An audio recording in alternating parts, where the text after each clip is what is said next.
Had a battle royale in Monaco just 8 days ago. There he is, Chariot.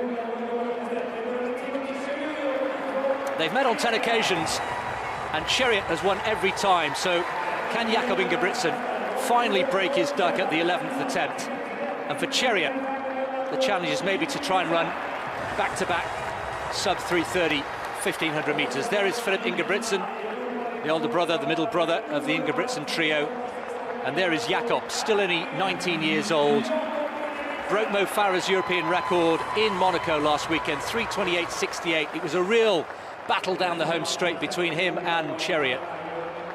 What sort of race are we going to see this afternoon? Other names to look out for: Yomif Kejelcha,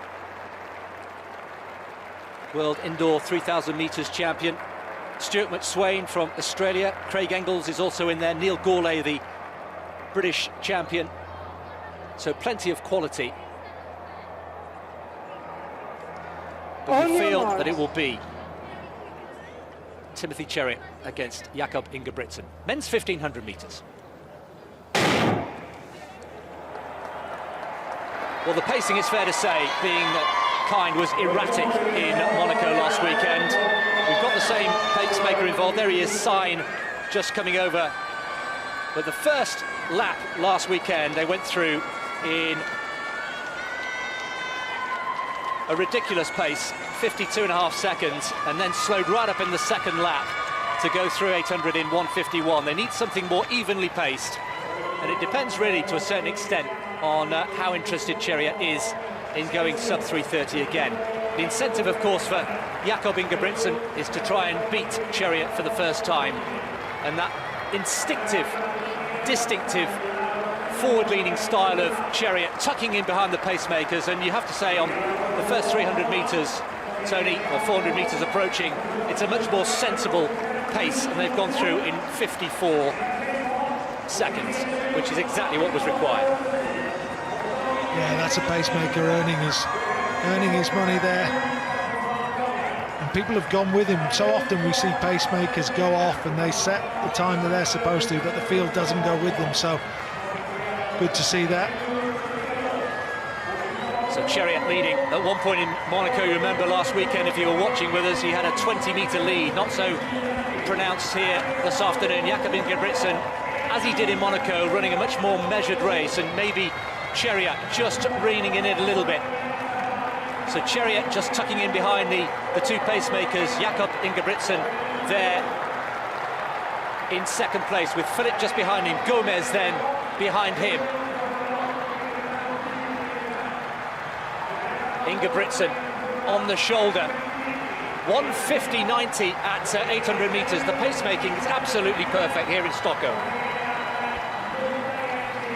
Now, where will this pacemaker step out? He's looking over his shoulder. Chariot then still stalking the pacemaker. Jakob Ingebrigtsen there, perfectly placed. Ingebrigtsen Senior is also in that group. Just Jakob Ingebrigtsen having a little look around. There is McSwain, who's coming up onto the shoulder of Jakob Ingebrigtsen. So Chariot 1, Ingebrigtsen the younger 2, McSwain there is also, and Philip Ingebrigtsen just going back into fourth place as they hit the bell. 400 to go in the 1500 metres. Chariot leading the way as he did before. He found an extra gear. Jakob Ingebrigtsen looking very calm and content there. McSwain taking it on and slightly boxing in Ingebrigtsen on the inside, maintaining his line. Chariot then with 2:50 to go has a little look up at the screen. McSwain looking very comfortable indeed. So does Jakob Ingebrigtsen. These three moving away from Gomez. What has Chariot got left? Will it be 11th time lucky for Jakob Ingebrigtsen as they enter the home straight? McSwain perhaps is spent. Chariot then finds another gear. He's been really putting in some terrific work in training. Jakob Ingebrigtsen once again trying to get back onto the coattails of Chariot, but once again it's Chariot who has the final answer. He finds another gear, he pulls away again. It isn't another 3:30 performance, or just under, as in Monaco, but it's a respectable 3:30.25. It's an 11th victory over Jakob Ingebrigtsen for Timothy Chariot. Another second place for Ingebrigtsen. A much more controlled race, less erratic than in Monaco, but the result in terms of the top two is the same, and the world champion makes it 2 wins from 2 inside a week, and Jakob Ingebrigtsen has to settle once again for second place. Yeah, you just see off the bend there, Chariot moves out to the outside of the lane. There's not enough room on the inside for Ingebrigtsen to come through. So Ingebrigtsen, the only way around is to go the long way around, and that's just not happening. Very clever running there. Excellent technician.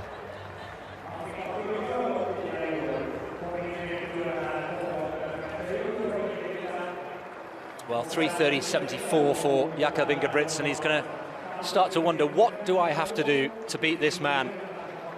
But Chariot, you know, in the press conference yesterday was saying and hinting, they don't like to give much away, of course, with good reason at these press conferences, but you just sensed there was a quiet confidence about him, that he backed himself, all the hard work he'd done in training.